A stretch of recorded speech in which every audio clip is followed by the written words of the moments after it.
I need to pause. Yeah. Please. I have a spirit talking to me for you, and I'll give it to you at the end, but I need them to back away, and they won't. Go ahead. And so, let's dance.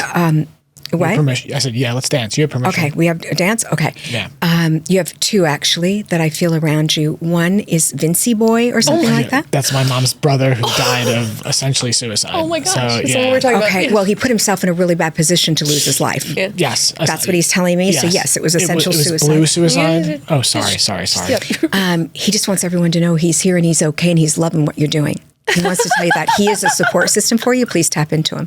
You also have this beautiful, what I want to call a cross on her chest, Christian woman.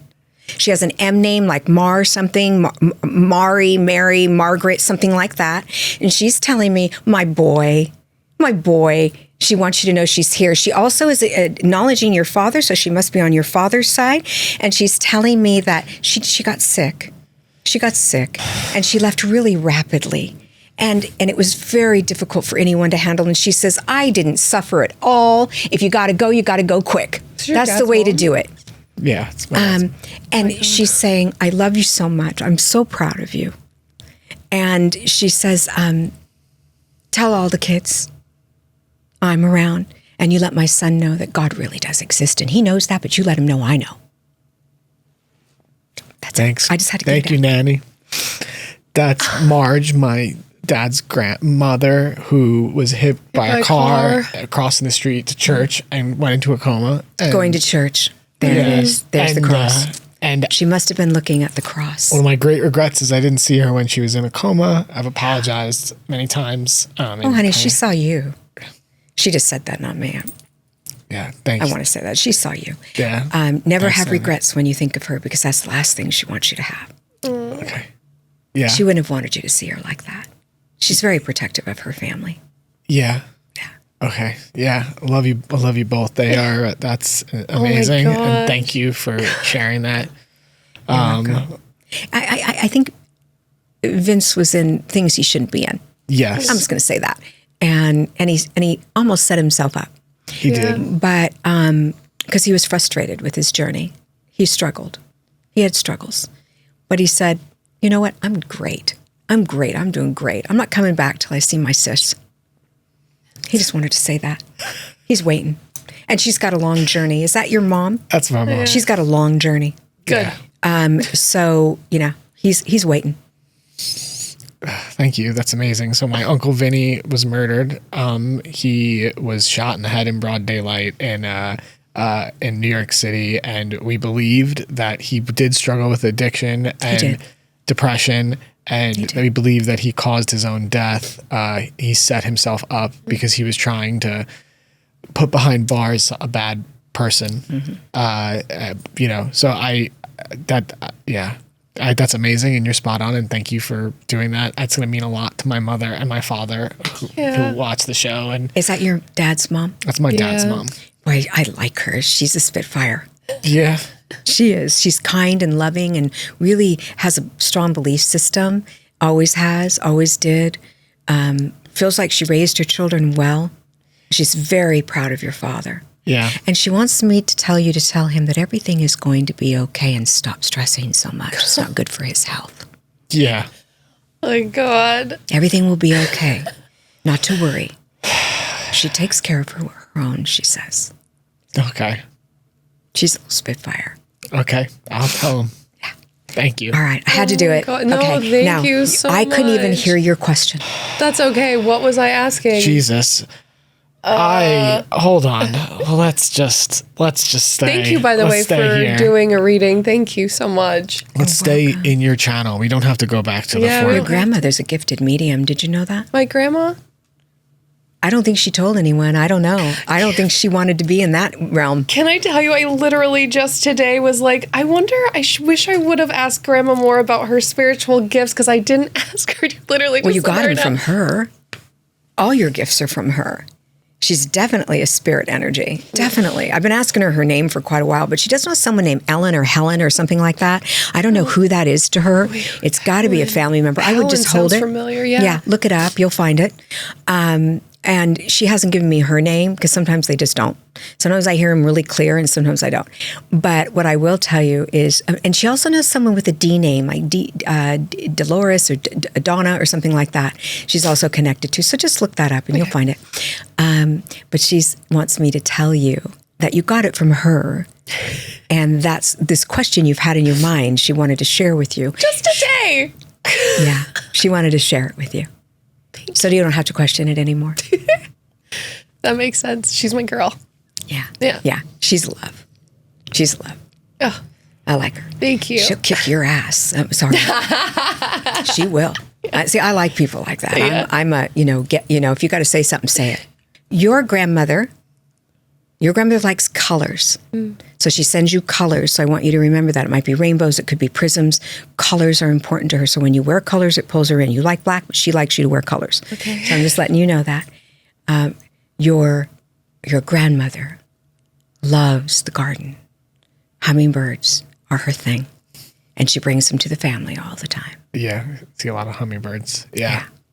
So when you see them, thank her for being next to you. Okay, I will. Okay. I will. All right, that's it. I'm over. So what happens to me? Yeah, well, hold on one second.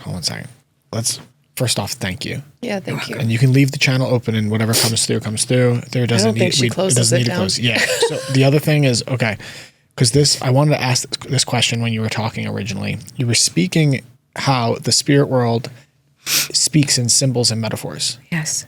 I think this is very important to discuss and for people to talk about. One, so people can understand how to interpret this, because this is what we aim to teach is direct communication, direct practice, and interpretation of the symbols is one of the things we're running into. And we're seeing a lot of people that fear them, whatever we'll call them, because they think it's a bad thing, or they are misreading the interpretation, or they're not letting sort of the spiritual Pictionary unfold and they're getting stuck on one symbol. Do you understand what I'm saying? Yeah. So one, being able to walk people a little bit through this. And then the other thing, which I think is important to speak on, is essentially the literalism. So some people, and myself included, make this mistake. They're taking, whether it's the text or the stories or the symbols, so literally. And can you teach about the symbolism and the metaphorical nature of spirit communication? So I just wanted to say, somebody in your family is having a birthday or just had one, and your grandmother's acknowledging and saying happy birthday. It's your dad, probably. My dad's birthday. Okay. It was his 70th Turned birthday. 70th. They also might be acknowledging a birth of a child that's about to happen. In a couple that could be weeks. it. Yeah. Either Well, either way, happy birthday. Thank you so much. Thank you. Thanks, Annie. Yeah. My book talks a lot about the symbols and how to create dictionaries, learning about the spirit dictionary that's created. And it's a matter of how often you hear it. So they give you the dictionary naturally. So if I see a balloon, which is what I saw, go up in the air, I already know it's birthday or birth. I already know it because I've seen it so many times and it's always correlated. And they've taught me that. I don't have to write it down. It comes to me naturally. As you practice anything, you become more adept at it. So as I was doing this work, I became better and better, and I learned from being wrong. So being wrong taught me how to be accurate because I knew the feeling of being inaccurate. And I'd say something and they'd go, I don't know what you're talking about. Most of the time, they'll find out later exactly what I meant, and they'll go, oh my gosh, how did I not know that? So as it comes in, it's a message of either knowing, there's called clairs.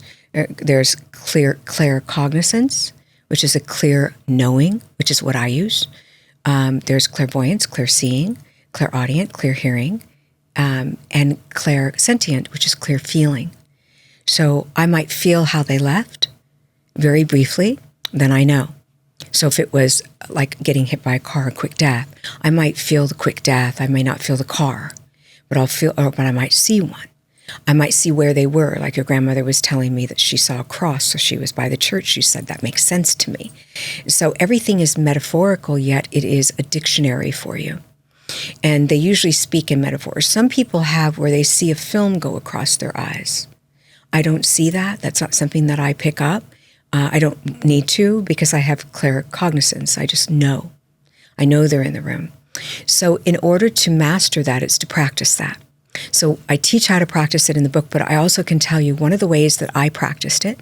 I'd be in a grocery store So remember that ego is needing to know if you're right or wrong. So don't worry about that. When you practice something, you don't have to know. It's telling spirit, I'm going to practice. So I'm in the grocery store. I'll look across and I'll go, who did they lose? What do they feel? What's their energy right now? Are they sad? Are they glad? Are they, and I'll do that. And I never approach anyone. That's TV, guys. We don't do that when we're not on TV. It's invading someone's personal space. Or I'll be in a restaurant and I'll say, God, what do I see behind them? And maybe I'll see a mother going, tell her I'm here, tell her I'm here. Of course, I'm not going to walk up to that person and destroy their meal by telling them their mother's behind them. They might start crying. It might be painful for them. But I trust it. And I'm teaching spirit to teach me. And that's what it's really about. When they're talking to me, I'm teaching them how to get the message to me by them teaching me how to hear them. So we're in unison. It is just a conversation. We make it so complicated.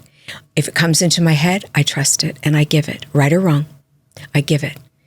90% of the time, it makes sense. If I'm 90% accurate, I'm doing really well because I'm having a communication with spirit that's not in front of me and by a dictionary. So I tell people, you can't be wrong. Because say you're somewhere and you hear a message in your head and you go, thank you, Grandma. Okay? And it wasn't them. They now know that you're going to listen that way. So what are they going to do? They're going to come all the time and give you it that way. So you can't be wrong. So I have these 3 steps. I'm going to give you just a brief analogy of them. Awareness, acceptance, and action. You become aware something's changed in the room. So I became aware that I wasn't able to concentrate on your question. And they become aware that I'm aware. I might feel dizzy, which is something that happens to me. I get like a kind of a dizzy feeling. And they become aware that I'm recognizing that feeling. So they go, oh, she's listening. Then I accept. I absolutely know someone's in this room because something's radically changed. Mm-hmm. It's very simple. It's only 3 steps. I accept it. And I say to the spirit world, I accept that you're here and something's changed. I may not know who you are yet, but something's changed. And they go, oh, she's accepted I'm here. Okay, I'm coming on. I'm full bore.